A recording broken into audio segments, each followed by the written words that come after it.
I guess for me at the moment it's kind of like the build-up of where I want to be. So I worked at big global companies, I worked at a lot of things that I thought would be my dream job. And so right now it's basically having the chance to actually be part of a startup where I can actually grow things and make my mark. And that's actually a real privilege. And I think a lot of it is having experiences where I failed.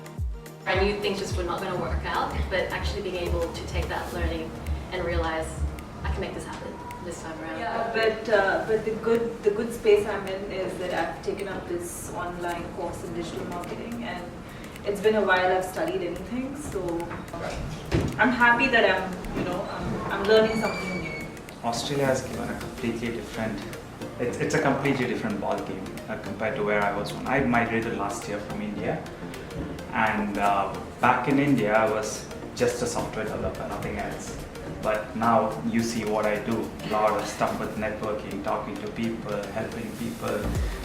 I wouldn't have done all that if I was back in India. So that's a huge personal development, and I'm really excited to hear it. I'm really passionate about doing it. And able to bring all those knowledge in my class. So all these immigrants, they want to know what's really happening in the society, and we learn everything together, like startup from mindset to software they use to meetups to like how to really network, all this very useful stuff. So it's a very exciting journey to just share with everybody.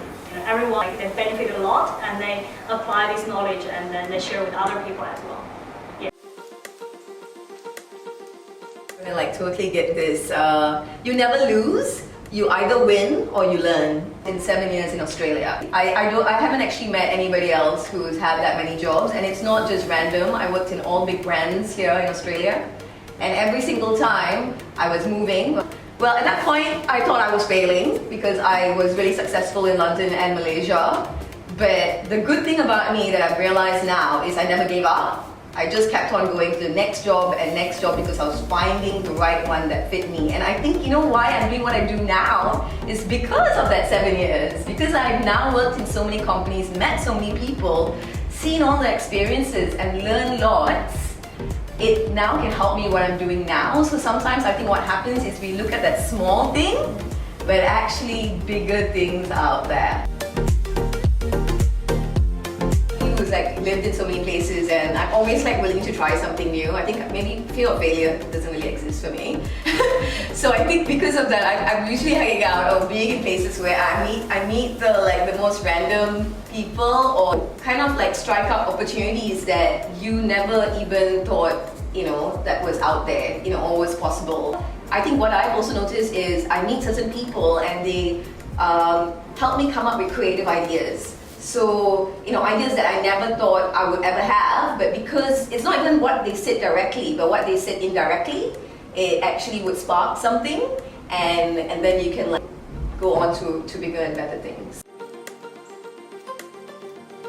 If you actually have a chance, read Angela Duckworth's book, especially with young kids as well. And I got a lot of value out of that, so I'm trying to spread the gospel. I met this lady called Katie Chu. So she was an introvert and she was into marketing, and she had a lot of difficulties handling clients and stuff like that. So last year she started a project called 100 Lunches with Strangers. And she started on going through that experience, and she completed it last year and wrote a book about it. So that book is really about her journey, as in how she made herself interesting so that she has topics to talk to strangers. Otherwise it was just awkward lunches.